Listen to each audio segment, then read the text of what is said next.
السلام علیکم ورحمۃ اللہ وبرکاتہ نحمده ونصلی علی رسولہ الکریم اما بعد فاعوذ باللہ من الشیطان الرجیم بسم اللہ الرحمن الرحیم رب اشرح لی صدری ویسر لی امری واحلل عقدۃ من لسانی یفقہوا قولی۔ جس طرح انسان کے جسم میں کئی بیماریاں ہوتی ہیں اور وہ اسے ہلاکت تک جا پہنچاتی ہیں، بالکل اسی طرح انسان کے دل کو روحانی طور پر کئی ایسی بیماریاں لگتی ہیں جو بالآخر اسے اخلاقی طور پر اور انجام کے اعتبار سے ہلاکت تک جا پہنچاتی ہیں۔ آپ سب جانتے ہیں کہ اللہ تعالیٰ نے حضرت آدم علیہ السلام کو پیدا کیا، پھر فرشتوں کو حکم دیا کہ ان کو سجدہ کریں۔ اس موقع پر جنات کو بھی حکم ہوا، لیکن ابلیس نے سجدہ کرنے سے انکار کر دیا اور اس نے کیا کہا؟ انا خیر منہ، میں اس سے زیادہ بہتر ہوں۔ حسد کرنے والا دراصل ایک طرح کے تکبر کا شکار ہوتا ہے۔ وہ اپنے آپ کو ہی سب کچھ سمجھتا ہے، اپنے آپ کو بڑی چیز سمجھتا ہے، اور وہ یہ چاہتا ہے کہ وہ ہر لحاظ سے دوسرے سے بہتر اور بڑا نظر آئے۔ لہذا جو ہی وہ دیکھتا ہے کہ کوئی بڑائی، کوئی اچھائی، کوئی نعمت کسی دوسرے کی طرف منتقل ہونے لگی ہے تو یہ چیز اس کو پسند نہیں آتی اور وہ تکلیف کا شکار ہو جاتا ہے۔ یہ تکلیف اس کے دل میں اٹھتی ہے اور بالآخر پھر زبان پر بھی آتی ہے، اور بسا اوقات عمل کے ذریعے بھی وہ اس شخص کو نقصان پہنچانے کی کوشش کرتا ہے جس سے وہ حسد کرتا ہے، اور اس طرح انسانوں کے باہم تعلقات خراب ہوتے ہیں، خاندانوں کے اندر، معاشرے کے اندر فتنہ اور فساد ہوتا ہے، اور خوشگوار تعلقات کا خاتمہ ہو کر انسان طرح طرح کی نفسیاتی بیماریوں کا، مشکلات کا شکار ہو جاتے ہیں۔ حضرت آدم علیہ السلام کی زمین پر آنے کے بعد اللہ تعالیٰ نے ان کو اولاد عطا کی۔ ان کی اولاد میں 2 بیٹے حابیل اور قابیل۔ ان دونوں کے درمیان بھی جو جھگڑا ہوا اس کی بنیاد بھی حسد تھی۔ ان دونوں نے ایک قربانی کی تھی جس کا ذکر سورۃ المائدہ کی آیت نمبر 27 میں آتا ہے، اذ قربا قربانا فتقبل من احدہما ولم يتقبل من الآخر قال لأقتلنک قال انما يتقبل اللہ من المتقین۔ جب ان دونوں نے قربانی کی تو ان میں سے ایک کی قربانی قبول کر لی گئی اور دوسرے کی قربانی قبول نہ کی گئی۔ اس نے کہا میں تجھے مار ڈالوں گا، یعنی تیری قربانی قبول ہو گئی، مجھ سے یہ برداشت نہیں ہوتا، میں تو تجھے ختم ہی کر دوں گا۔ اس نے جواب دیا، اللہ تو متقی لوگوں کی نظر قبول کرتا ہے، اگر تو مجھے قتل کرنے کے لیے ہاتھ اٹھائے گا تو میں تجھے قتل کرنے کے لیے ہاتھ نہ اٹھاؤں گا۔ گویا اس قتل کا سبب بھی بنیادی طور پر وہ حسد تھا جو ایک بھائی کو دوسرے بھائی سے ہوا۔ پھر اسی طرح ہم دیکھتے ہیں کہ حضرت یوسف علیہ السلام اپنے بھائیوں کے حسد کا نشانہ بنے تھے، جس کے نتیجے میں انہیں کنویں میں پھینکا گیا، اور پھر اس کے بعد انہوں نے اپنے اس گناہ کو چھپانے کے لیے طرح طرح کے جھوٹ بھی بولے اور ظلم کا ایک لامتناہی سلسلہ چل پڑا۔ تو آئیے دیکھتے ہیں کہ حسد کی ڈیفینیشن کیا ہے۔ حسد کس کو کہتے ہیں؟ حسد کہتے ہیں کسی صاحب نعمت سے اس کی نعمت کے زائل ہونے کی تمنا کرنا، یعنی کوئی بھی شخص جس کے پاس کوئی نعمت ہے، کوئی خوبی ہے، اللہ کا کوئی فضل ہے، انعام ہے، کوئی نعمت ہے، تو اس کو برداشت نہ کر سکنا اور یہ چاہنا کہ یہ نعمت یا یہ خوبی اس شخص سے ختم ہو کر رہ جائے، یعنی کوئی بھی طریقہ ہو تو دوسرے شخص کو وہ نعمت نہ ملے، یا مل چکی ہے تو وہ اس سے ختم ہو جائے، اور اگر ختم نہیں ہوتی تو پھر آگے بڑھ کر حاسد خود اسے ختم کرنے کے لیے تدبیریں کرنے لگتا ہے۔ حسد کس سے کیا جاتا ہے؟ گویا دوسرے لفظوں میں ہر صاحب نعمت سے کیا جاتا ہے۔ آپ صلی اللہ علیہ وسلم نے فرمایا، اپنے ارادوں کی تکمیل میں رازداری سے کام لیا کرو، کیونکہ ہر صاحب نعمت حسد کیا جاتا ہے۔ کل ذی نعمت محسود، یعنی جس کے پاس بھی کوئی نعمت ہوگی کوئی نہ کوئی اس کا حاسد ضرور پیدا ہو جائے گا۔ نعمتوں میں مثال کے طور پر مال، اولاد، دنیا میں ملنے والا کوئی عہدہ، رتبہ، مرتبہ، وغیرہ وغیرہ، یعنی کوئی بھی چیز جو نعمت میں آتی ہو. اور نہ صرف یہ کہ دنیاوی نعمتوں پر، بعض اوقات دین کی نعمت پر بھی حسد کیا جاتا ہے.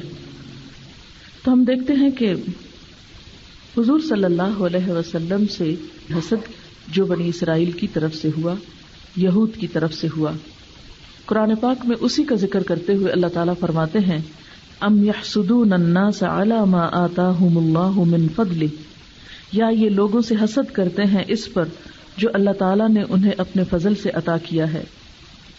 یہود کا یہ حسد صرف نبی صلی اللہ علیہ وسلم سے ہی نہیں تھا، بلکہ آپ کے جتنے بھی فالوورز تھے ان سب سے تھا.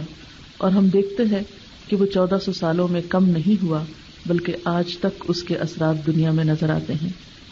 ارشاد باری تعالیٰ ہے وَدَّ كَثِيرٌ مِّنْ أَهْلِ الْكِتَابِ لَوْ يَرُدُّونَكُم مِّن بَعْدِ إِيمَانِكُمْ كُفَّارًا حَسَدًا مِّنْ عِندِ أَنفُسِهِمْ. ان اہل کتاب کے اکثر لوگ محض حسد اور بغض کی بنا پر تمہیں ایمان سے ہٹا دینا چاہتے ہیں اور واپس کفر کی طرف پھیرنا چاہتے ہیں. یعنی ان لوگوں کا خیال یہ تھا کہ آخری نبی ان کی نسل میں سے آئے گا. جب یہ اعزاز انہیں نہیں ملا تو انہوں نے ضد میں آ کر حضور صلی اللہ علیہ وسلم کی نبوت کو پہچاننے کے باوجود بھی انکار کر دیا، یعنی اس کو نہیں مانا. اللہ سبحانہ و تعالیٰ قرآن پاک میں فرماتے ہیں یعرفونہ کما یعرفون ابناءہم، وہ حضور صلی اللہ علیہ وسلم کو اس طرح پہچانتے ہیں جس طرح کوئی شخص اپنے بیٹے کو پہچانتا ہو. یعنی جیسے لوگ اپنے بیٹوں کو پہچانتے ہیں اس طرح یہ آپ کی نبوت کو اور آپ کے نبی ہونے کو پہچانتے ہیں، لیکن اس کے باوجود وہ آپ کا انکار کرتے تھے، وہ آپ کو نبی نہیں مانتے تھے. ابو جہل کے انکار کی بھی ایک بنیادی وجہ یہی بتائی جاتی ہے کہ وہ آپ صلی اللہ علیہ وسلم کی صداقت کا منکر نہیں تھا. اس کو مشکل یہ تھی کہ اس کے خیال میں قریش میں سے جو بنو ہاشم کا خاندان تھا اس کے حصے میں بہت سے اور اعزازات تھے، اور اب نبوت بھی ان کے حصے میں آ گئی. ان کے خاندان کو چونکہ یہ اعزاز نہیں ملا، اس وجہ سے وہ آپ کو جاننے کے باوجود اور آپ کی نبوت کا دل سے قائل ہونے کے باوجود صرف ضد اور حسد کی بنا پر آپ پر ایمان نہیں رکھتا تھا. جب کوئی بھی شخص حسد کا شکار ہو جاتا ہے تو سب سے بڑی مشکل اس کو یہ ہوتی ہے کہ وہ حق کے قبول کرنے اور کسی چیز کے اعتراف سے محروم ہو جاتا ہے، اور یہ انکار خود اس کے اپنے لیے نقصان دہ ہوتا ہے. حضرت زکریا علیہ السلام کی ایک روایت آتی ہے، کہتے ہیں کہ اللہ تعالیٰ نے فرمایا حاسد میری نعمت کا دشمن ہے اور میرے فیصلے پر غصہ کرتا ہے، اور جو کچھ میں نے اپنے بندوں کے درمیان تقسیم کر دیا ہے وہ اس سے خوش نہیں. یعنی حاسد کا عمل اللہ تعالیٰ کو کیوں ناپسند ہے؟ کیونکہ حاسد اللہ کی تقسیم پہ راضی نہیں. کسی بھی شخص کو کسی نعمت کا ملنا کیا ہے، دراصل اللہ تعالیٰ کا فیصلہ ہے. مثلا اگر کسی کو شکل و صورت اچھی ملی ہے تو اس میں اس شخص کا اپنا ذاتی کمال تو نہیں کہ آپ اس سے حسد کریں، وہ تو اللہ تعالیٰ نے اس کی ایسی شکل بنائی. اسی طرح اگر کسی کو اللہ نے اولاد سے نوازا ہے تو یہ بھی اللہ تعالیٰ کی ایک نعمت ہے، اور اسی طرح باقی نعمتوں کا بھی حال ہے. تو جو شخص حسد کرتا ہے وہ دراصل اللہ تعالیٰ سے ناراضگی کا اظہار کرتا ہے اور اللہ کے فیصلے پر راضی نہیں ہوتا، لہٰذا یہ گناہ پھر ایک کبیرہ گناہ بن جاتا ہے. اب یہ کہ ہم حسد کو کیسے پہچان سکتے ہیں؟ یعنی ابھی تک تو ہو سکتا ہے ہم سوچتے ہوں کہ فلاں شخص مجھ سے یا فلاں سے حسد کرتا ہے، لیکن مسئلہ اس وقت تک حل نہیں ہوگا جب تک ہم اپنے اندر کا جائزہ نہیں لیں گے اور خود کو نہیں پہچانیں گے کہ کہیں یہ بیماری ہم کو تو نہیں لگی ہوئی، کہیں کسی طرح ہم تو اس کا شکار نہیں، کیونکہ یہ ایک کبیرہ گناہ بھی ہے اور ہمارے اپنے لیے انتہائی نقصان دہ بھی ہے. ہر انسان کے اندر کسی نہ کسی درجے پر تھوڑی یا زیادہ وقتی طور پر یا مستقل طور پر یہ بیماری ضرور لگتی ہے یا اس کا غبار اور اثر ضرور آتا ہے. اس لیے جو ہی ایسی چیز آئے دل میں تو اس کو عمل میں لانے سے پہلے اس کا خاتمہ کر دینا چاہیے، اس کا علاج کر لینا چاہیے. یعنی حسد ایک تو دل میں ہوتا ہے اور پھر وہ بعد میں عمل میں ڈھل جاتا ہے اور انسان اس کے مطابق کارروائی کرنا شروع کر دیتا ہے، ایکشن لینے لگتا ہے. تو اس سے پہلے کہ ہم اس کے پریشر میں آ کر کوئی ایکشن لیں اور کسی غلط طرف چلیں، اس کو وہیں سے ہی دور کر دینا چاہیے. اپنے آپ کو پہچاننے کے لیے اپنے آپ سے ایک سوال کیجیے کہ جب بھی میں کسی کے پاس کوئی اچھی چیز دیکھتی ہوں تو میرے دل کا حال کیا ہوتا ہے. کیا میں دل سے اس پر خوش ہوتی ہوں یا میرے دل میں کوئی کڑھن یا جلن یا گھٹن ہوتی ہے کہ یہ چیز اس کو کیوں مل گئی. عام طور پر جو لوگ غیر متعلقہ ہوتے ہیں ان کے پاس نعمتیں دیکھ کر عموماً ایک رشک کی سی کیفیت ہوتی ہے، کاش ہمارے پاس بھی ہوتا. لیکن حسد عموماً قریب ترین لوگوں سے کیا جاتا ہے، اپنے برابر کے لوگوں سے کیا جاتا ہے، یا اپنے رشتہ داروں سے یا میل جول کے لوگوں سے جن کے ساتھ انسان کے قریبی تعلقات ہوتے ہیں. چونکہ انسان کو انہی کے درمیان رہنا ہوتا ہے، انہی کے ساتھ اس کی گزر بسر ہوتی ہے، اس لیے جب انسان اس بیماری کا شکار ہوتا ہے تو عموماً پھر اپنے آپ کو مشکل میں ڈال لیتا ہے. لہذا خود کو خود جج کریں کہ جب کسی کے پاس نعمت ہو کسی بھی طرح کی، دین کی یا دنیا کی، مال کی یا اولاد کی یا کوئی بھی، تو اس کو دیکھ کر، اور خاص طور پر وہ نعمت اگر آپ کے اپنے پاس نہ ہو تو پھر آپ کے دل کا حال کیا ہوتا ہے. اسی لیے ہمیں کیا حکم دیا گیا ہے کہ جب بھی ہم کسی صاحب نعمت کے پاس نعمت دیکھیں تو ہم اس کو اس پر مبارکباد دیں. بارک اللہ لک، اللہ تمہیں اس میں برکت دے، اور اس پر اس کے لیے دعا گو ہوں.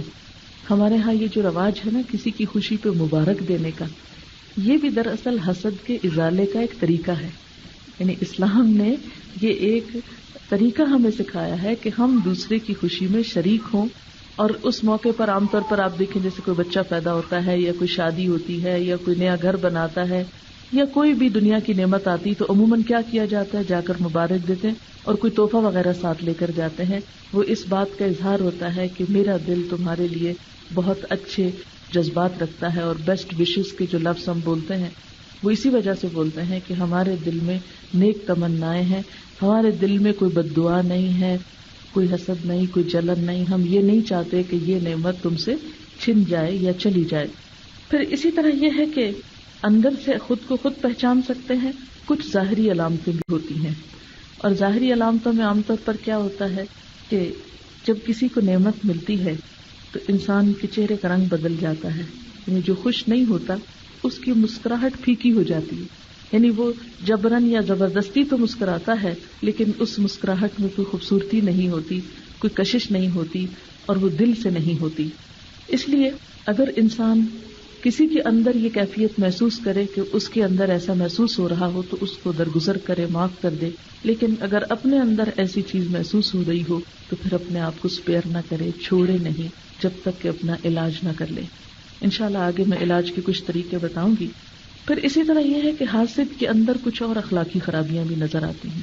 مثلاً یہ کہ حاسد لوگ عموماً اپنے منہ میاں مٹھو بنے رہتے ہیں، اپنی تعریفیں بہت کرتے ہیں، کیونکہ تکبر کی پیداوار ہے نا، انہوں نے خود کو منوانا ہوتا ہے. لہذا ہر جگہ اپنی کوئی تعریف کریں گے، اپنا کوئی کارنامہ بتائیں گے، اپنی کوئی خوبی جتائیں گے تاکہ لوگ ان کی بڑائی کو مان لیں. دراصل ایسا کرنا ایک اندر کا کمپلیکس شو کرتا ہے. ایسے لوگ بنیادی طور پر احساس کمتری کا شکار ہوتے ہیں، انفیریورٹی کمپلیکس کا شکار ہوتے ہیں. وہ اس کو دور کرنے کے لیے مصنوعی طور پر تصنع کے ساتھ بڑا بن کر دکھانے کی کوشش کرتے ہیں. پھر اسی طرح یعنی ڈومیننٹ رویہ اختیار کرتے ہیں، اپنی بات منوا کے چھوڑتے ہیں، ہر بحث میں جیتنا چاہتے ہیں، اپنی آرگیومنٹ کو اوپر رکھنا چاہتے ہیں. پھر اسی طرح وہ دوسروں کی تعریف سن نہیں سکتے. ان کی عادت یہ ہوتی ہے کہ جب وہ کسی مجلس میں کسی کی بھی تعریف ہو رہی ہو تو وہ اس کا کوئی نہ کوئی عیب چن کے ضرور بتا دیں گے. یعنی وہ کسی اور کو اوپر نہیں ہونے دیں گے. یعنی مثلاً اگر کسی کی اچھے ہنر کی یا سلیقے کی تعریف ہو رہی ہے تو وہ کہیں گے ہاں میرا بھی ایک تجربہ ہے، میں نے فلاں چیز دیکھی. اس کا کیا مطلب ہے کہ ایسا شخص پر غیبت کا شکار بھی ہو جاتا ہے. اور بعض اوقات جب غیبت سے تسلی نہیں ہوتی تو بہتان تراشی کا بھی شکار ہو جاتا ہے. یعنی اگر کوئی سچی بات اس میں خرابی کی نہیں ملتی تو بعض اوقات جھوٹی بات کہیں سے تراش لیتا ہے اور اس طرح وہ بہتان اور ساتھ جھوٹ بھی اس میں شامل ہو جاتا ہے. تو اس سے آپ اندازہ لگائیں کہ ایک خرابی جو ہے وہ ایک چین بن گئی بہت سی خرابیوں کا. اس لیے اپنی اصلاح کے لیے ضروری ہے کہ خود کا جائزہ لے کر اس مرض کو اندر سے کنٹرول کرنے کی کوشش کی جائے. پھر اسی طرح ایسے لوگوں کی ایک اور عادت یہ ہوتی ہے کہ ہر وقت دوسروں سے خود کو کمپیئر کرتے رہتے ہیں. یعنی ہر وقت ایک کمپیریزن کسی نفسیات میں مبتلا رہتے ہیں. مثلاً کوئی شخص اپنی بات سنا رہا ہے تو وہ ضرور اس موقع پہ اپنی مثال دیں گے. یعنی اگر کوئی اپنے بچے کی بات کرے تو وہ اپنے بچے کی شروع کر دیں گے، اگر کوئی اپنی پراپرٹی کرے تو وہ اپنی کسی چیز کی شروع کر دیں گے. تو یہ بھی ایک احساس کمتری ہی کا حصہ ہوتا ہے. ایسے لوگوں کے پاس کوئی تعمیری بات، کوئی لوگوں کی خیرخواہی کی یا بھلائی کی یا اچھی نصیحت کی یا اچھے مشورے کی یا اچھی رہنمائی کی کوئی بات نہیں ہو سکتی. تو امت مسلمہ کو تو اللہ تعالیٰ نے پیدا ہی اس لیے کیا تھا کہ وہ لوگوں کے اندر خیر کو عام کرے، لوگوں کا بھلا کرے. دین کی تو تعریف ہی کیا ہے کہ الدین النصیحہ، دین تو ہے ہی خیر خواہی کا نام. تو جو شخص حقیقی معنوں میں دیندار ہوتا ہے، جس کو ریلیجس آپ کہہ سکتے ہیں، وہ اسلام کی نظر میں ہر ایک کا خیر خواہ ہوتا ہے، وہ ہر ایک کا بھلا چاہتا ہے. پھر اس کے پاس اتنی فرصت نہیں ہوتی کہ وہ بیٹھ کر لوگوں کی چھپی ہوئی برائیاں اور خامیاں اور ڈھکی ہوئی چیزیں کھول کھول کر مجلسوں میں ڈسکس کرے. یہ کسی بھی شخص کے ایک بیڈ ٹیسٹ کی علامت ہے کہ جو دوسروں کی خوشی پہ تو خوش نہیں ہوتا، ان کی نعمت پر تو مطمئن نہیں ہوتا، لیکن ان کی برائیوں کو اس لیے ضرور ڈسکس کرتا ہے کہ انہیں ذلیل و خوار کر سکے. ایسا شخص جو دوسروں کے ساتھ ایسا کرتا ہے، بظاہر وہ دوسروں کا نقصان کرتا ہوا محسوس ہوتا ہے، لیکن حقیقت میں وہ اپنا ہی نقصان کر رہا ہوتا ہے. حسد کی کچھ بنیادی وجوہات ہوتی ہیں. ایک وجہ تو دل کی تنگی ہوتی ہے، یعنی ایسے لوگ چھوٹے دل کے ہوتے ہیں. اب دیکھیں نا کہ جب چھوٹا گلاس ہوتا ہے تو اس میں پانی بہت تھوڑا آئے گا. اسی طرح جن لوگوں کے دل چھوٹے ہوتے ہیں ان کے دل میں اتنی گنجائش نہیں ہوتی کہ وہ اپنے سوا کسی اور کی خوشی کو بھی خوشی مانے یا کسی اور کی بڑائی کو ایکسپٹ کر لیں یا کسی اور کی نعمت کا بھی اعتراف کر لیں. وہ پھر دل کی اپنی گھٹن اور تنگی کی وجہ سے وہ دوسری کی نعمت پر خوش نہیں ہو سکتے. لہذا یہ جو دل کی گھٹن اور تنگی ہے، یہ ایک طرح سے انسان کے لیے سزا ہے، یہ انسان کے لیے ایک طرح سے عذاب ہوتا ہے. ایسے لوگ خود کو خود ٹارچر کرتے رہتے ہیں، خود کو خود تکلیف دیتے ہیں. جب دل وسیع ہوتا ہے، دل بڑا ہوتا ہے کہ دوسروں کے غم بھی انسان اپنے اندر ڈالے، دوسروں کی خوشیوں کو بھی انسان ایکسپٹ کر لے. تو جو لوگ خود کو ٹارچر دیتے رہتے ہیں وہ خوش اس میں ہوتے ہیں جب دوسرے کو بھی ٹارچر ہو. جو خود مطمئن نہیں ہوتے، کنٹینٹ نہیں ہوتے، پھر وہ دوسروں کو بھی خوش نہیں دیکھ سکتے. لہذا ان کی کوشش نوئنگلی یا ان نوئنگلی، کانشیسلی یا انکانشیسلی یہ ہوتی ہے کہ وہ دوسروں کو بھی کسی طرح تکلیف دیں. آپ نے دیکھا ہوگا کہ کچھ لوگ سیڈسٹ ہوتے ہیں، ان کے اندر ایک خاص نفسیاتی بیماری ہوتی ہے کہ انہیں اس وقت سکون ملتا ہے جب وہ دوسرے کو تکلیف میں دیکھتے ہیں. یعنی یا تو یہ ہے کہ آپ دوسرے کی خوشی پہ خوش، جب آپ دوسرے کی خوشی پہ خوش نہیں ہوتے تو پھر آپ ایک نیگیٹو انسان ہوتے ہیں.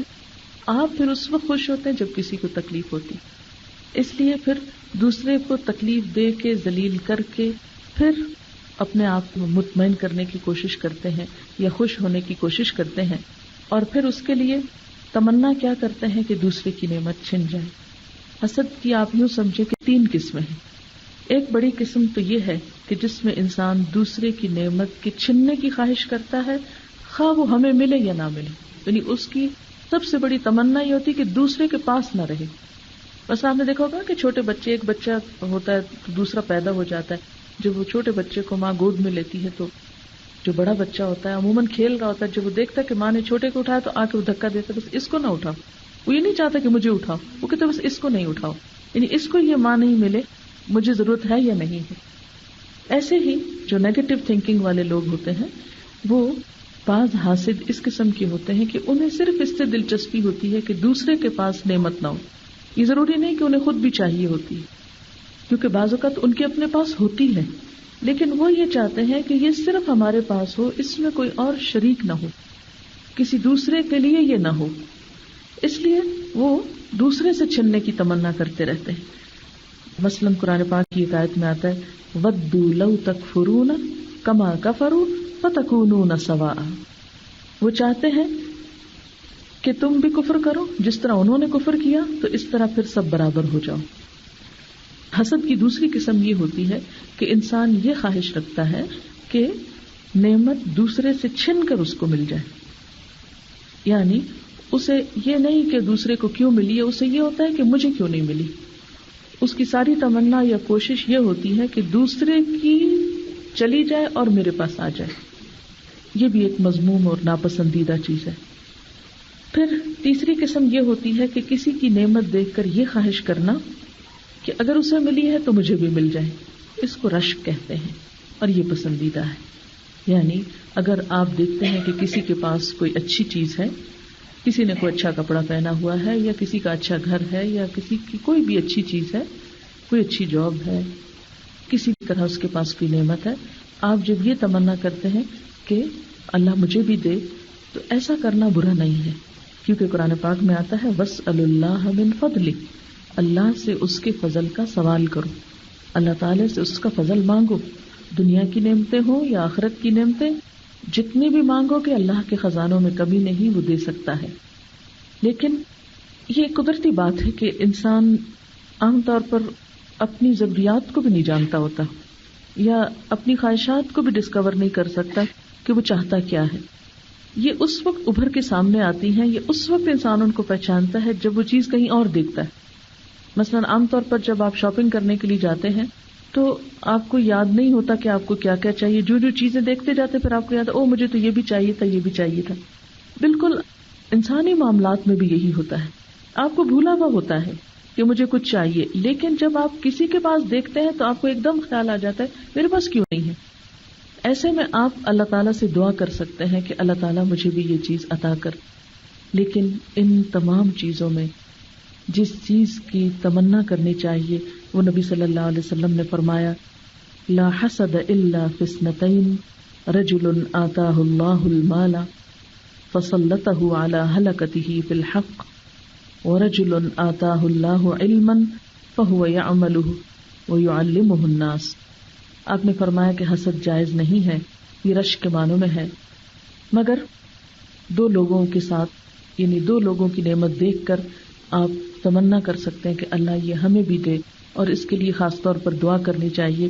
نمبر 1، ایسا شخص جس کو اللہ نے مال دیا ہو، پھر وہ مال کو حق کے راستے میں خوب استعمال کرتا ہو.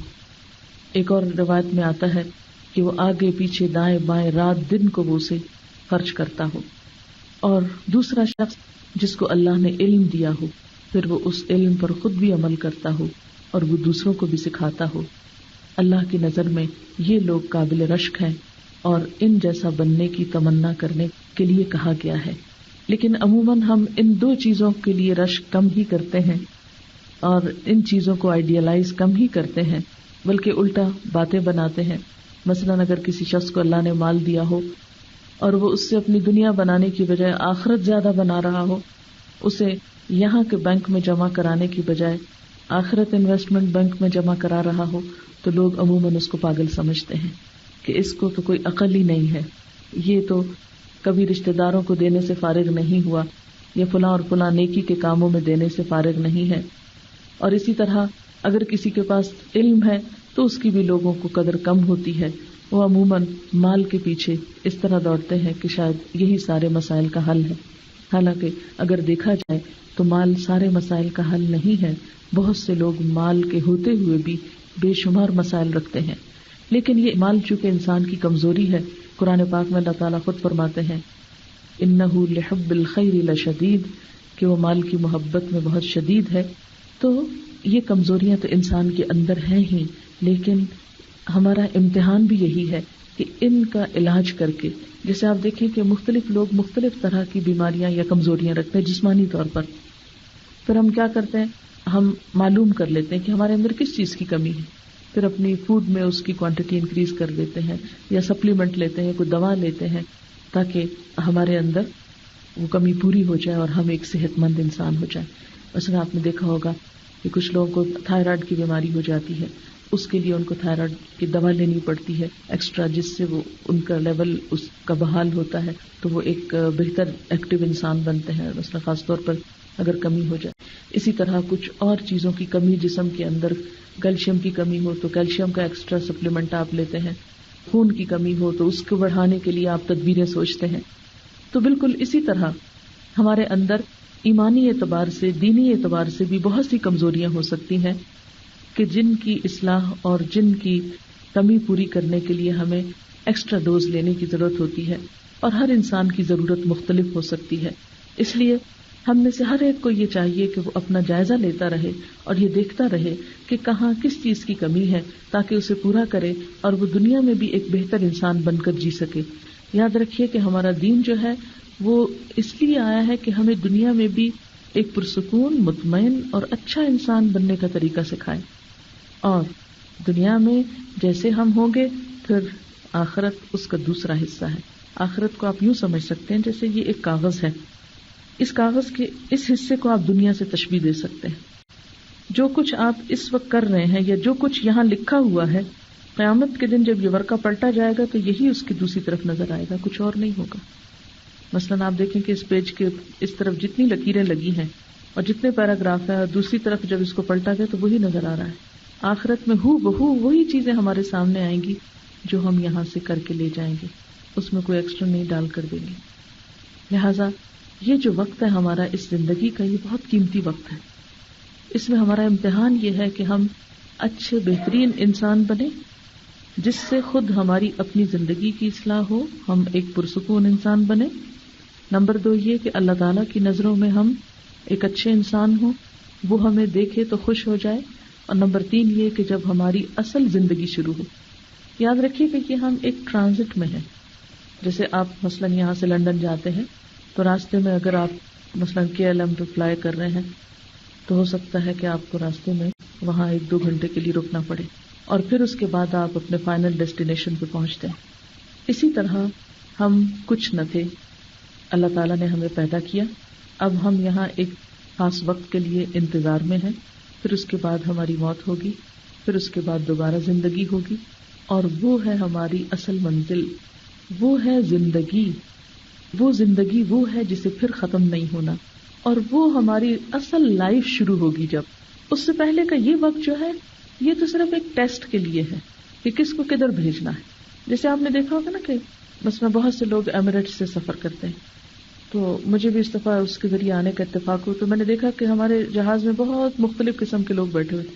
جو ہی فلائٹ اتری تو تھوڑے سے لوگ شہر کے اندر گئے اور اکثریت جو تھی وہ دوبارہ اگلے بورڈنگ پاس کے لیے مختلف کاؤنٹرز پہ آ گئی اور ایک رش لگ گیا نیکسٹ فلائٹس کے لیے. تو اب کیا ہے کہ وہاں سے وہ ڈائریکشن دے رہے تھے کہ کس کو کدھر جانا ہے. بالکل اسی طرح ہم بھی دنیا میں ایک سفر میں ہیں، پھر مرنے کے بعد ہمارا سب کے لیے ایک ڈائریکشن متعین ہوگی کہ کون کس کے قابل ہے، کس کو کدھر جانا ہے، کس کے پاس کون سا بورڈنگ پاس ہے، جنت کا یا جہنم کا، اور اس کے مطابق پھر اس کو اس طرف بھجوا دیا جائے گا. یہ زندگی، یہ امتحان ہے. ہم اس بہت بڑے دھوکے میں مبتلا ہیں، ہم سمجھتے ہیں یہ رہنے کی جگہ ہے.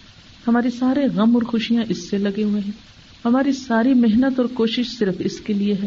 ہم یہ بھول جاتے ہیں کہ ہم کل کے لیے ہیں، آج کے لیے نہیں، کل کے لیے ہیں. اصل زندگی کیا ہے؟ وَإِنَّ الدَّارَ الْآخِرَةَ لَهِيَ الْحَيَوَانُ. آخرت کا گھر جو ہے اصل میں وہ زندہ رہنے کی جگہ ہے، وہ ہے اصل گھر. اور جب تک ہماری یہ سوچ نہیں درست ہوگی اس وقت تک ہمارے اعمال درست نہیں ہو سکتے اور ہم اپنی اصلاح کی فکر نہیں کر سکتے، اور بسا اوقات اپنے ہی غلط کاموں کے ذریعے اپنے عمل کو ضائع کرتے رہتے ہیں. اب میں ایک تھوڑی سی بات اس پر کروں گی کہ حسد کا نقصان کیا ہے. یعنی اگر ہم حسد کی اصلاح نہیں کرتے اپنی تو اس کا نقصان کیا ہے. آپ نے وہ مشہور حدیث سنی ہوگی، سب سے پہلا نقصان تو یہ ہے کہ انسان کی نیکیاں ختم ہونے لگتی ہیں. یعنی حسد نیکیوں کو اس طرح کھا جاتا ہے جیسے سوکھی لکڑیوں کو آگ کھاتی ہے. یعنی جس انسان کو حسد کی بیماری لگ جاتی ہے پھر وہ اپنی ہی کی ہوئی محنت سے نیکیوں کو جلا کے رکھ دیتا ہے. پھر اسی طرح نیکیاں جلنے کے علاوہ انسانی تعلقات کبھی بھی درست نہیں ہو سکتے جہاں حسد کی بیماری ہو، جہاں ایک مقابلے بازی کی کیفیت ہو. آپس میں جینے کا جو حسن ہے، مثلا شوہر اور بیوی کے درمیان تعلقات جو ہیں، یا ساس بہو کے درمیان، یا بہن بھائیوں کے درمیان، یا اور جتنے بھی رشتے ہیں، یہ ان کا جو حسن ہے وہ باہم اعتماد پر ہے. اور کس بات کا اعتماد؟ کہ ہم ایک دوسرے کے لیے اچھے جذبات رکھتے ہیں. لیکن اگر ایک بھی یہ محسوس کرے کہ دوسرا مجھ سے حسد کرتا ہے اور دوسرا میری نعمت کے چھننے کی تمنا کرتا ہے تو پھر آپ جواب میں کبھی بھی اس کے لیے اچھے جذبات رکھ نہیں سکتے، اور اس طرح زندگی جہنم بن کے رہ جاتی ہے. پھر اسی طرح آپ نے دیکھا ہوگا کہ بہت سے لوگ جلنے کوڑنے کی بیماری کی وجہ سے خود مزید بیماریوں کے شکار ہو جاتے ہیں. اب بہت سے لوگ ایسی ایسی بیماریوں کا شکار ہیں، ڈاکٹرز کے پاس جاتے ہیں، سارے کے سارے ٹیسٹ کراتے ہیں، کچھ بھی نہیں نکلتا. وہ کہتے ہیں آپ کو کچھ نہیں، بس آپ سوچتے بہت ہیں. تو کبھی سوچا دے کہ ہم کیا سوچتے ہیں؟ کبھی اس کا نام ڈپریشن رکھ لیا، کبھی کوئی رکھ لیا، لیکن بیسیکلی آپ کیا سوچتے ہیں؟ ایسی ہی تو نیگیٹو تھنکنگ سوچتے ہیں کہ جس کی وجہ سے ہم خوش نہیں رہتے. اچھی بلی نعمتیں ہونے کے باوجود بھی ہم ایک انجانی بیماری کا شکار ہیں، اور وہ بیماریاں دراصل ہماری روحانی بیماریاں ہوتی ہیں جن کو دنیا کی جو مشینیں ہیں ٹیسٹ کی اس میں ہم نہیں دیکھ سکتے. پھر اسی طرح ہم دیکھتے ہیں کہ انسان جو حاسد ہوتا ہے مسکرانے کی صفت سے عاری ہو جاتا ہے، کیونکہ اس کے دل میں خوشی نہیں ہوتی نا، تو وہ چہرے پہ آتی ہی نہیں. اور آپ دیکھیں کہ دنیا میں کوئی چہرہ جو مسکراتا ہو وہ ہو نہیں سکتا کہ خوبصورت نہ لگے یا اسے کوئی ناپسند کرے. یعنی ہر مسکراتا چہرہ جو ہے وہ دوسرے کے لیے ایک خوشی کا پیغام لاتا ہے. جو شخص حاسد ہوتا ہے وہ اپنی اس خوش اخلاقی اور خوشی سے محروم ہو جاتا ہے. پھر آپ دیکھیں گے کہ ایسے لوگوں کی گفتگو میں طنز، تانے، ٹانٹ بہت ہوتی ہے، جو ٹانٹ کے تیر سے ہر وقت دوسروں کو زخمی کرتے رہتے. وہ جس سے بھی بات کریں گے ایک اگریسو وے میں بات کریں گے، اور اس اگریشن کی وجہ سے وہ دوسروں کے لیے مستقل طور پر ایک اذیت کا سبب بنتے ہیں. پھر وہ اذیت دیتے ہیں دوسرے کو، ان کو خود پتہ نہیں ہوتا، پھر خود ہی رونے بیٹھ جاتے ہیں کہ ہم سے کوئی اچھا سلوک نہیں کرتا، حالانکہ وہ بھول جاتے ہیں کہ وہ خود ہی ایسی کچھ حرکتیں کر رہے ہیں کہ جس کی وجہ سے کوئی بھی ان کو پاس رکھنا یا ان کے پاس رہنا پسند نہیں کرتا. پھر اسی طرح آپ دیکھیں کہ یہ جو ایک ٹیم ورک ہوتا ہے، خواہ وہ گھر کے اندر ہو یا کسی انسٹیٹیوٹ کے اندر، یعنی میں نے زیادہ تر کنسنٹریشن اپنی اس ٹاپک میں خاندانی زندگی رکھی ہے، لیکن یہ حسد جو ہے صرف خاندانوں میں نہیں ہوتا، جاب پلیس پہ بہت حسد ہوتا ہے. ایک دوسرے کی لیگ پولنگ ہوتی ہے، ایک دوسرے کو آگے نہیں نکلنے دیا جاتا. بزنس میں حسد، ایک جیسا بزنس کرنے والے ایک دوسرے سے حسد کرتے رہتے ہیں، ساتھ ساتھ دکانیں رکھنے والے ایک دوسرے سے حسد کرتے رہتے ہیں. جتنی دفعہ بھی ہم ایک نیگیٹو خیال سوچتے ہیں اس کا ہمارے دل کے اوپر اثر ہوتا ہے. آپ دیکھیں کہ دل کی بیماریاں کتنی بڑھتی چلی جا رہی ہیں، کتنا اسٹریس بڑھتا چلا جا رہا ہے. یہ اسٹریس نام کی کیا چیز ہے؟ یہ بھی تو اسی وجہ سے ہے نا کہ ہمارے اندر وہ خوشی نہیں رہی اور ایک نیگیٹو تھنکنگ ہے ہمارے اندر، جس کی وجہ سے ہم بہت سی چیزیں ہونے کے باوجود بھی ان کو انجوائے نہیں کر سکتے، وہ خوشی نہیں پا سکتے، کیونکہ ہم ایک اور ہی کڑھن اور جلن میں مبتلا ہیں. پھر اسی طرح یہ ہے کہ جب آپ دوسروں کو تعاون کھو دیتے ہیں، ایک ٹیم ورک کھو دیتے ہیں، تو آپ بہت بڑا نقصان کرتے ہیں. آپ ایک طرح سے تنہا رہ جاتے ہیں، اکیلے ہو جاتے ہیں، اور اس سے آپ کو معاشرتی طور پر ایک سیٹ بیک ملتا ہے. پھر اسی طرح یہ ہے کہ جس سے آپ حسد کرتے ہیں بعض اوقات اس کو تو کوئی نقصان نہیں ہوتا یا اس کو پتہ بھی نہیں ہوتا، لیکن اس سے پہلے خود آپ کا دل میلا یا کالا ہو چکا ہوتا ہے، آپ غم کی اور دکھ کی کیفیت سے گزر چکے ہوتے ہیں. تو اس طرح جس سے حسد ہو رہا ہے وہ تو کبھی بعد میں سفر کرے گا، لیکن خود آپ پہلے ہی مرحلے پر ایک وکٹم ہو گئے اپنے ہی کیے گا. پھر اسی طرح بہت سی اور اخلاقی برائیاں، بد اخلاقی وغیرہ جو ہے یہ اسی کے نتیجے میں سامنے آتی ہے. پھر ایسے لوگ دوسروں کو عزت احترام نہیں دے سکتے تو خود بھی نہیں پا سکتے.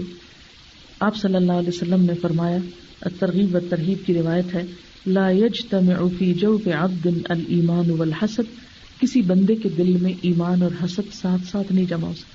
یعنی جب حسد آتا ہے تو وہ ایمان کو بھی کھانے لگتا ہے، یعنی انسان کے ایمان کو بھی کمزور کر دیتا ہے. اور پھر جب ایمان نہیں ہوتا تو بہت سی خرابیاں پھوٹ نکلتی ہیں پھر انسان کے اندر سے، حتیٰ کہ قتل و غارت تک پہ نتیجہ جا پہنچتا ہے، جیسے حضرت یوسف علیہ السلام کے ساتھ ہوا یا حابیل کے ساتھ ہوا.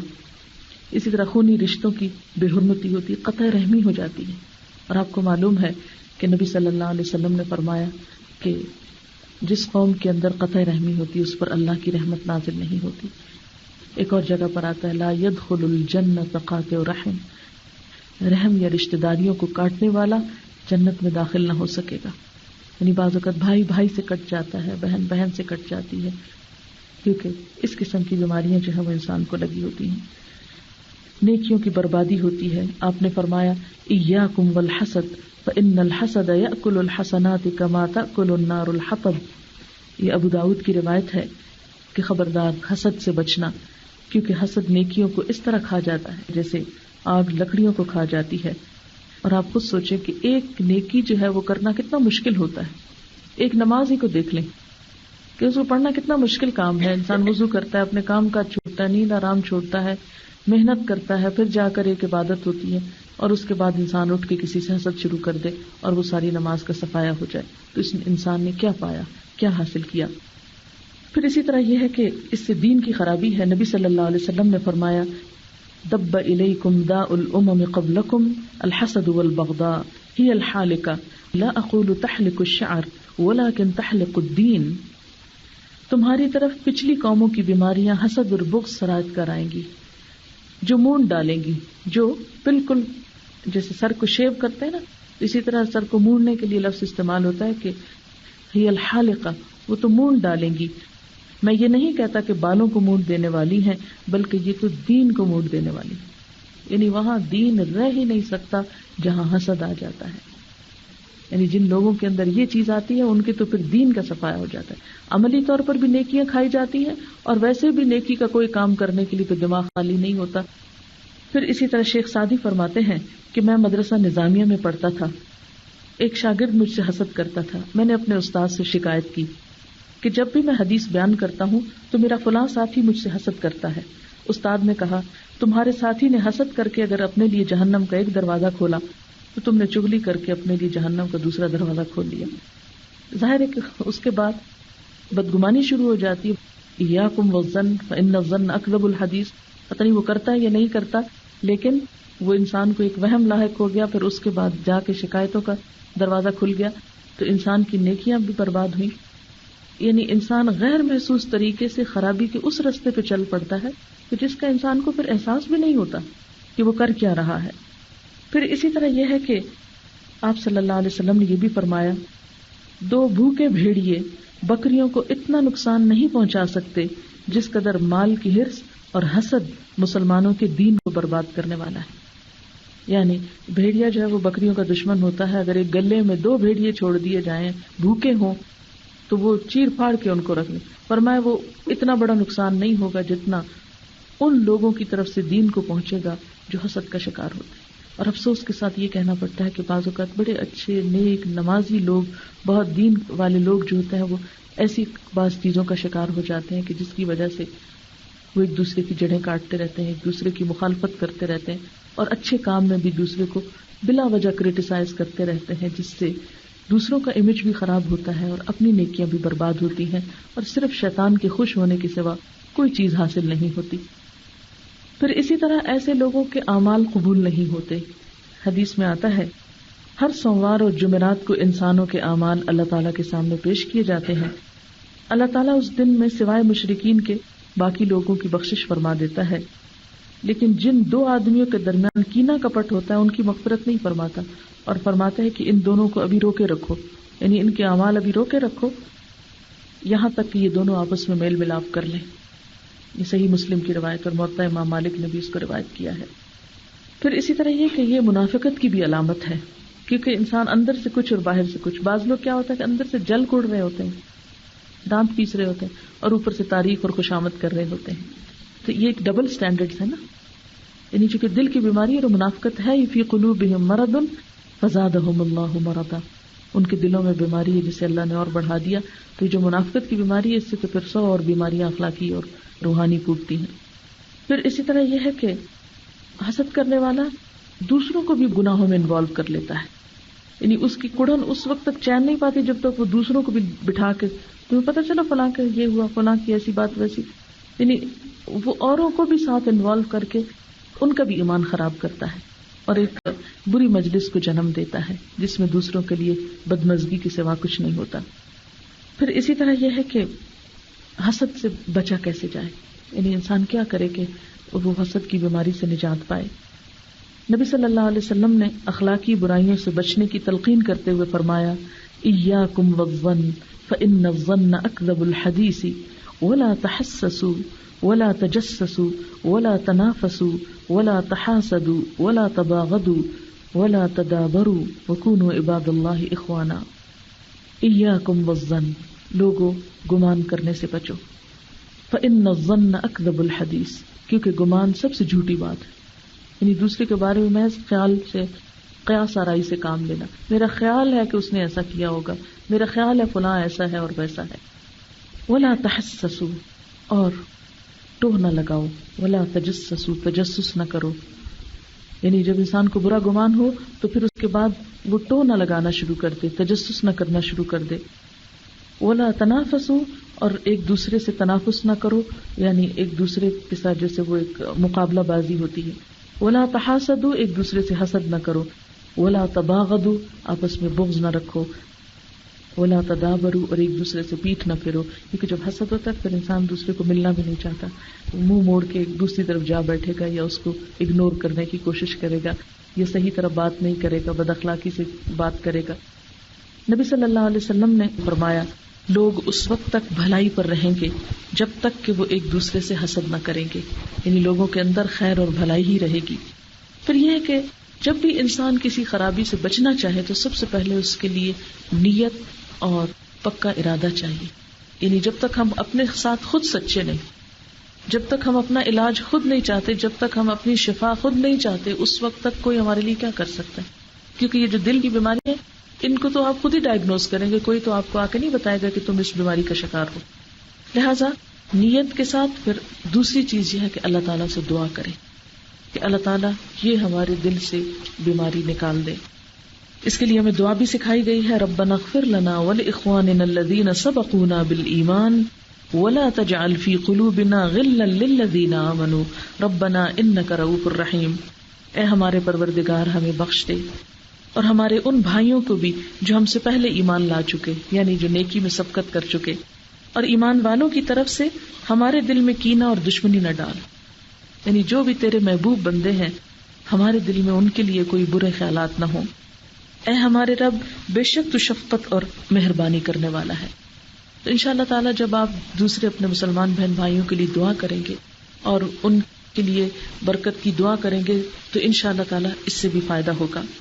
حضرت انس روایت کرتے ہیں کہ نبی صلی اللہ علیہ وسلم نے فرمایا یا بنی ان قدرت ان تصبح وتمسی لیس فی قلبک غش لاحد فافعل.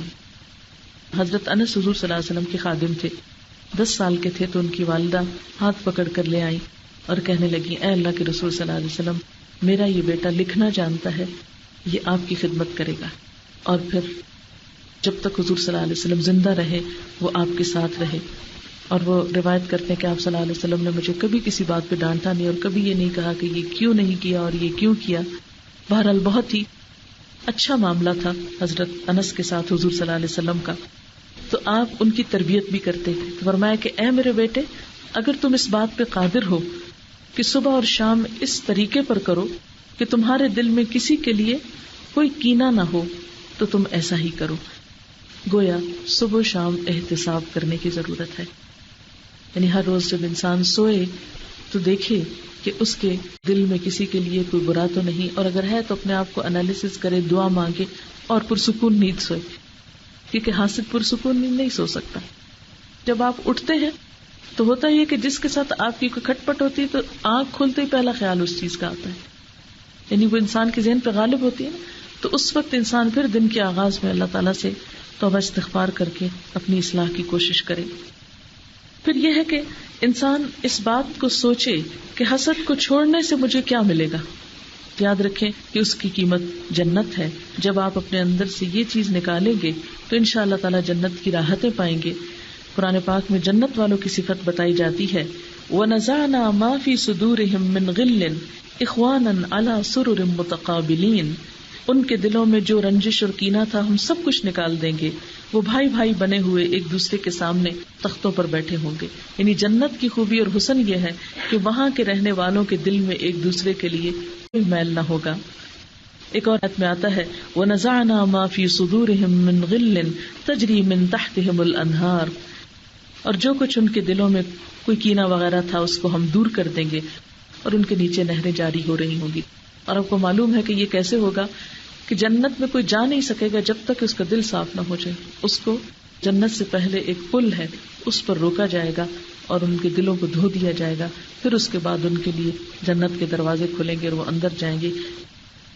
تاریخ میں آتا ہے کہ بئر معونہ کے واقعے کے بعد عمرو بن امیہ نے غلطی سے 2 آدمیوں کو دشمن سمجھ کر ہلاک کر دیا. حالانکہ وہ معاہد تھے، انہیں قتل نہیں کیا جا سکتا تھا. خبر سن کر آپ کو خود بہت دکھ ہوا، لیکن یہ ہے کہ اب ان کی دیت ادا کرنا تھی. تو میثاق مدینہ کی روح سے دیت میں یہود بھی شریک تھے. آپ صلی اللہ علیہ وسلم چند صحابہ کو لے کر بنو نذیر کے پاس گئے. انہوں نے آپ کو مکان کے صحن میں بٹھا دیا. آپ دیوار سے ٹیک لگا کر بیٹھ گئے اور باہر آ کر آپ کے قتل کے مشورے کرنے لگے. اور ایک یہودی کہنے لگا کون ہے جو مکان کی چھت سے جا کر چکی کا ایک پارٹ آپ پر گرائے کہ آپ یہیں پر ہی ختم ہو جائیں. تو آپ کو بذریعہ وحی اس برے ارادے کی خبر دے دی گئی اور آپ وہاں سے اٹھ گئے اور مسجد کی طرف روانہ ہو گئے، اور صحابہ کو بھی آپ نے راستے میں یہود کے اس برے ارادے سے مطلع کیا، اور اسی وجہ سے پر بنو نذیر کو جلا وطن کر دیا گیا تھا. پھر اسی طرح ہم دیکھتے ہیں کہ خیبر کے فتح ہونے کے بعد جو مرحب سردار تھا وہاں کا، اس کی بیٹی نے آپ کو دعوت پہ بلایا اور کہا کہ کون سا گوشت پسند ہے آپ کو، یہ تک معلوم کر لیا، پھر اس کے اندر زہر ملا کے آپ کو کھلایا. جب پتہ چل گیا تو کہنے لگے کہ ہمیں یہ معلوم تھا کہ اگر آپ سچے نبی ہوئے تو آپ پر زہر اثر نہیں کرے گا، لیکن یہ کہ ایک اور صحابی تھے جن کا نام بشر بن برا تھا، انہوں نے اس کو کھا لیا اور ان کی وہاں پر 2 دن کے بعد وفات ہو گئی. پھر اسی طرح یہ ہے کہ یہود نے آپ پر جادو کیا تھا اور جادو کے ذریعے آپ کو نقصان پہنچانے کی کوشش کی تھی، جس کا واقعہ ہم احادیث کی کتابوں میں دیکھتے ہیں. تو حسد کے نتائج میں کیا ہوتا ہے؟ قتل ہوتا ہے، دوسرے کو مختلف طریقے سے نقصان پہنچانا ہو سکتا ہے. اگر اللہ کے رسول صلی اللہ علیہ وسلم جیسے نیک انسان کے ساتھ جو معصوم تھے لوگوں نے، اور وہ بھی کون تھے؟ وہ بھی اپنے وقت کے اپنے آپ کو مسلمان ہی سمجھ اہل کتاب تھے. یہ تو پھر آپ کے انکار کی وجہ سے پھر وہ کافر ہوئے، ورنہ اس سے پہلے تو اپنے جو دین یا شریعت تھی اس کے مطابق وہ اس وقت مسلمان تھے. پھر حضرت یوسف علیہ السلام کے ساتھ ان کے بھائیوں نے، یعنی اپنے ہی بھائی باپ کے طرف سے انہوں نے کس طرح آپ کو نقصان پہنچانے کی کوشش کی.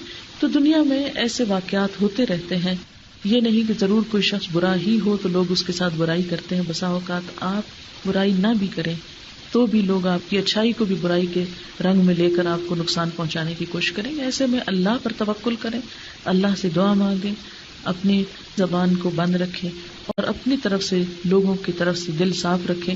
اگر کوئی اور آ کر کہنے کی اور برگلانے کی کوشش بھی کرے تو بھی ان کی ہدایت کی دعا مانگ کر صبر سے کام لیں. کیوں؟ اس لیے کہ حاسد کا تو منصوبہ ہی یہ ہوتا ہے، حاسد کی تو چال ہی یہ ہوتی ہے کہ وہ آپ کو ایسے کاموں میں الجھا کر آپ کو اپنی زندگی کے مقصد سے غافل کر دے.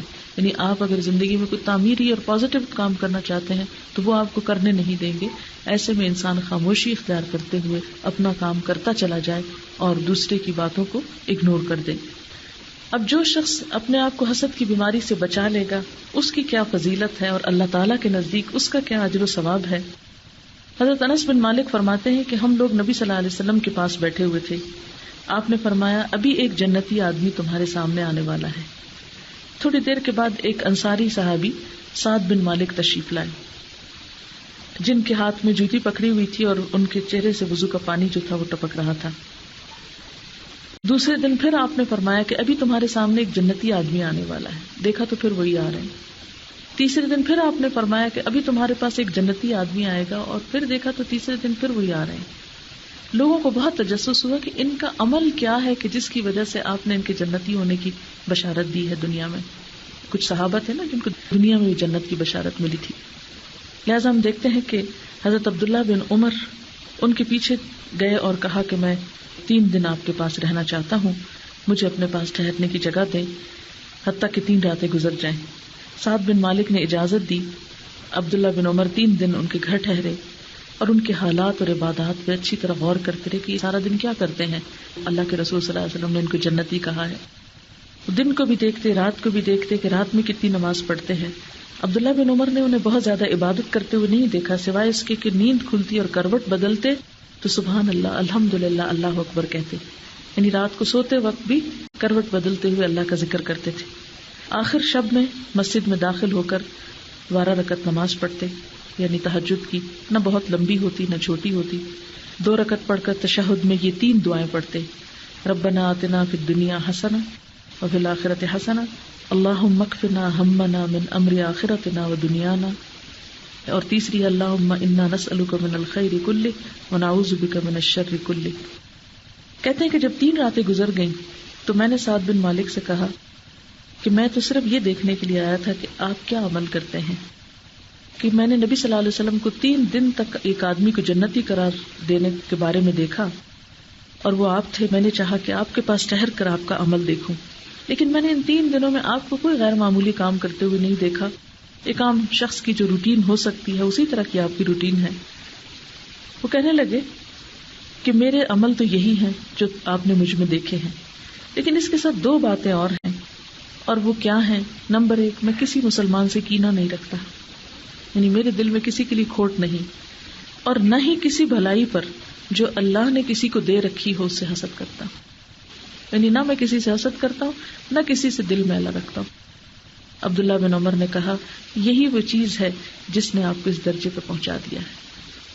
یعنی ہم بعض اوقات ظاہری نیکیوں کی طرف تو بہت توجہ دیتے ہیں یا ظاہری کاموں کو تو بہت اپریشیٹ کرتے ہیں، لیکن بھول جاتے ہیں کہ ہمارے اندر کا حال کیا ہے۔ صفائی ستھرائی پاکیزگی ہم میں سے ہر ایک کو بہت پسند ہے، لیکن وہ صرف ظاہر کی حد تک ہوتی ہے کہ ہمارے کپڑوں پہ سلوٹ نہ ہو، کپڑوں کا شیڈ جو ہے وہ خراب نہ ہو، کوئی دھاگا نہ لٹکتا ہو، کوئی ادھڑا ہوا نہ ہو، چہرے پہ کوئی ایکسٹرا بال نہ ہو، یعنی کہیں سے کنگھی ہماری خراب نہ ہو۔ لیکن اندر کتنے بال ہیں، اندر کتنی نجاستیں بھری ہوئی ہیں، کتنے کھوٹ کپٹ کینے بغض حسد رکھے ہوئے، اس کی فکر نہیں کرتے۔ اصل طہارت اور خوبصورتی اور صفائی صرف ظاہر کی نہیں ہوتی جب تک کہ اندر کی نہ ہو جائے، اور اندر کی صرف آپ خود کر سکتے ہیں، باہر کی تو ہم لوگوں کے ڈر سے کرتے رہتے ہیں، کوئی کیا کہے گا، وہ کیا کہے گا، وہ کیا کہے گا، لیکن اندر کس نے دیکھنا ہے اس لیے فکر ہی نہیں کرتے۔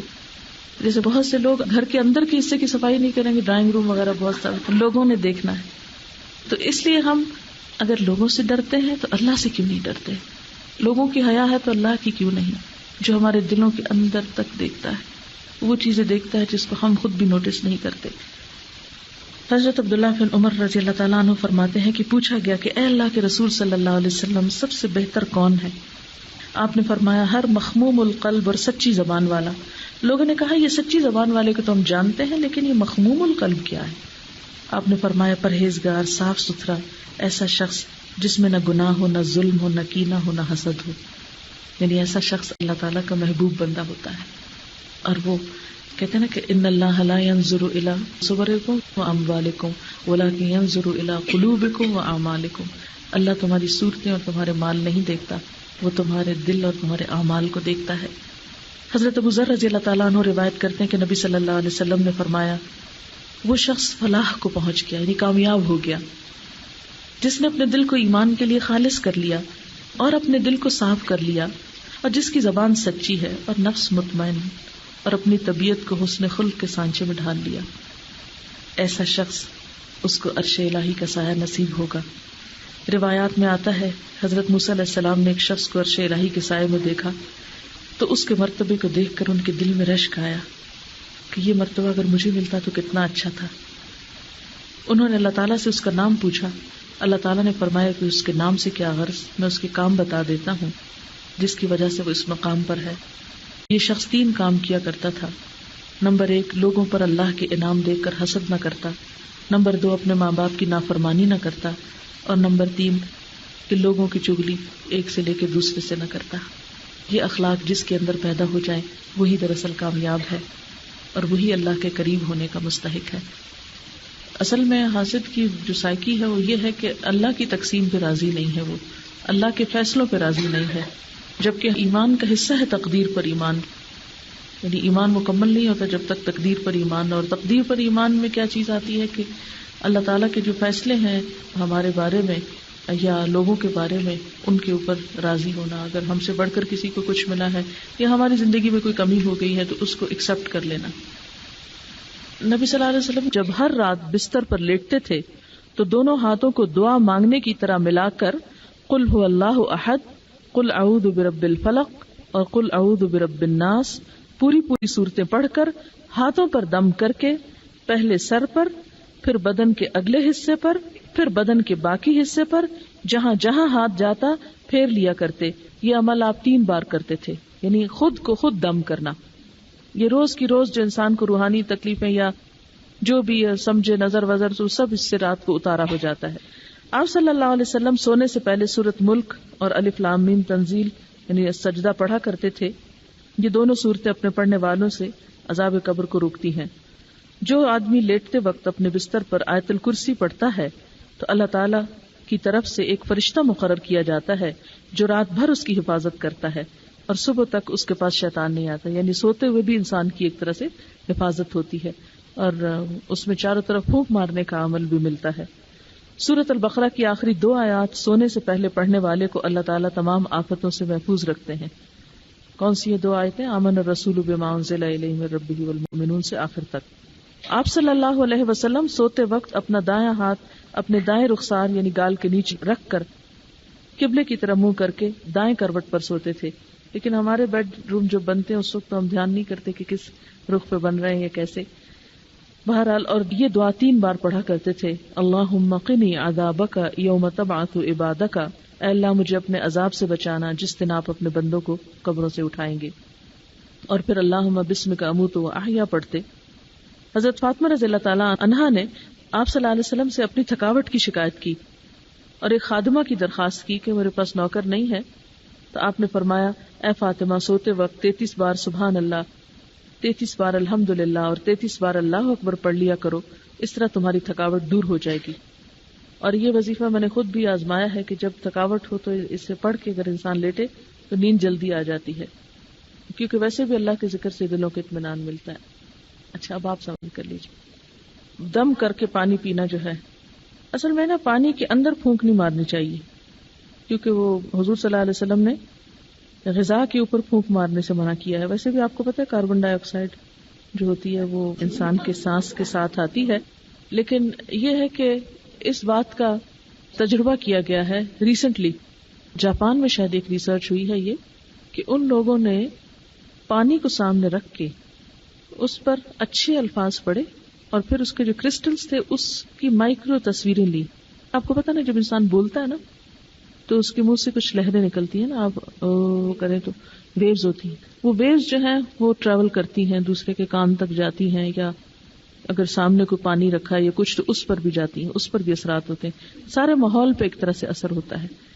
تو انہوں نے ان کرسٹلز پر خوبصورت تصویریں دیکھی جب اچھے الفاظ بولے گئے، اور بہت ہی بھدی قسم کی، بلکہ وہ انٹرنیٹ پہ وہ تصویریں بھی میرے پاس آئی، میں نے ان کے پرنٹ نکالے بھی اور اپنے اسٹوڈنٹس کو دکھائے کہ جب اچھے لفظ بولے گئے تو اس طرح لگا جیسے پھولوں جیسی تصویریں بنی، اور جب خراب لفظ بولے گئے تو یہ لگتا ہے جیسے سیاہی کا دھبا لگ جاتا ہے نا، اس طرح دھبا پڑا ہوا تھا۔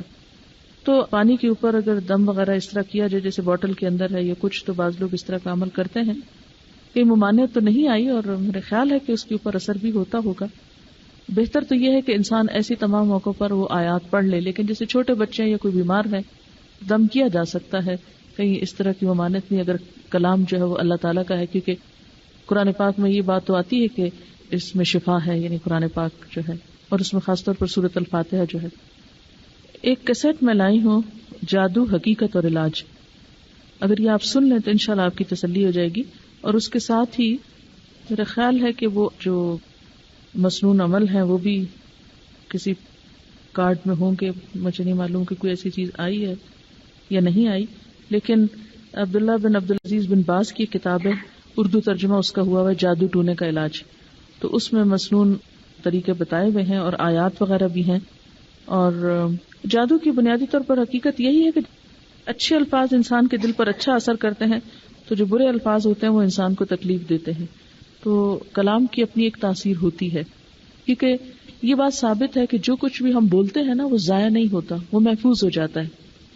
اب جب وہ محفوظ ہوتا ہے تو اگر اس کو کسی خاص نیت کے ساتھ یا کسی خاص ڈائریکشن کے ساتھ کسی خاص شخص کے اوپر اثر انداز کرنے کے لیے استعمال کیا جائے تو اس کا بھی اثر ہوتا ہے۔ چلیں دعا کر لیتے ہیں۔ سبحان اللہ والحمد للہ ولا الہ الا اللہ واللہ اکبر ولا حول ولا قوة الا باللہ العلی العظیم۔ اللہم صلی علی محمد وعلی آل محمد کما صلیت علی ابراہیم وعلی آل ابراہیم انک حمید مجید۔ اللہم بارک علی محمد وعلی آل محمد کما بارکت علی ابراہیم وعلی آل ابراہیم انک حمید مجید۔ ربنا آتنا فی الدنیا حسنۃ وفی الآخرۃ حسنۃ وقنا عذاب النار۔ ربنا لا تزغ قلوبنا بعد إذ هديتنا وهب لنا من لدنك رحمة إنك أنت الوهاب۔ ربنا هب لنا من أزواجنا وذرياتنا قرة أعين واجعلنا للمتقين إماما۔ یا حی یا قیوم برحمتک نستغیث لا الہ الا اللہ انت الحلیم الکریم سبحان اللہ رب العرش العظیم والحمد للہ رب العالمین رب نسألک موجبات رحمتک وعزائم مغفرتک والغنیمۃ من کل بر والسلامۃ من کل اثم لا تدع لنا ذنبا الا غفرته ولا ہما الا فرجته ولا حاجة هي لك ردا الا قضيتها یا ارحم الراحمین۔ یا اللہ پاک، جو کچھ بھی پڑھا گیا ہے اپنی رحمت سے قبول فرما، جو بات تیری مرضی کے مطابق ہوئی ہو ہمیں اس پہ عمل کی بھی توفیق عطا فرما۔ اگر لا علمی میں، نادانی میں کوئی بات زبان سے ایسی نکل گئی ہو جو اللہ تعالیٰ آپ کو پسند نہ آئی ہو تو ہم سب کو اس سے دور کر دے اور ہمیں اس رستے کی ہدایت دے جو تیرا پسندیدہ راستہ ہو۔ یا اللہ تو ہمارے دل میں اپنی محبت پیدا کر دے اور اپنی محبت کو ہر چیز کی محبت سے زیادہ کر دے۔ یا اللہ ہمارے دل میں اپنی کتاب کی محبت پیدا کر دے، اپنے حبیب محمد صلی اللہ علیہ وسلم کی سچی محبت پیدا کر دے جو ہمارے ایمان کا تقاضا ہے۔ یا رب العالمین، یا ارحم الراحمین، تو ہمیں اسلام پر فخر عطا فرما، ہمیں مسلمان ہونے پر جو جھجک یا شرمندگی ہوتی ہے یا اللہ اس سے ہمیں بچا لے۔ یا رب العالمین، تو ہمیں ایسے اعمال کی توفیق دے جس سے تو راضی ہو جائے۔ یا رب العالمین، اس گھر پر اپنی خیر و برکت نازل فرما۔ یا اللہ ہماری بہن کو اور بھائی کو صحت اور تندرستی عطا فرما، انہیں اپنے بچوں کی بہترین خوشیاں نصیب فرما۔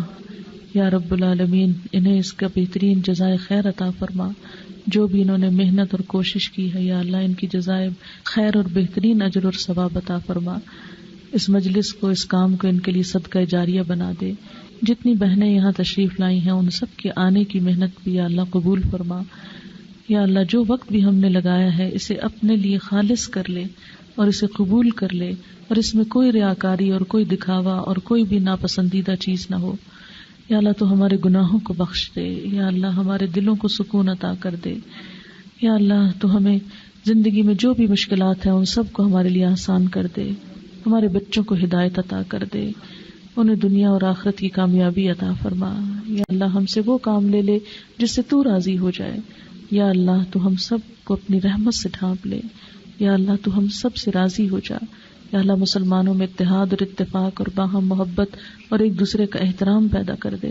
یا اللہ ہم اس دنیا میں بھی عزت کے ساتھ جئیں اور آخرت میں بھی رسوائی سے بچا لینا۔ یا رب العالمین، تو ہم سب کو اپنی رحمت سے ڈھانپ لے۔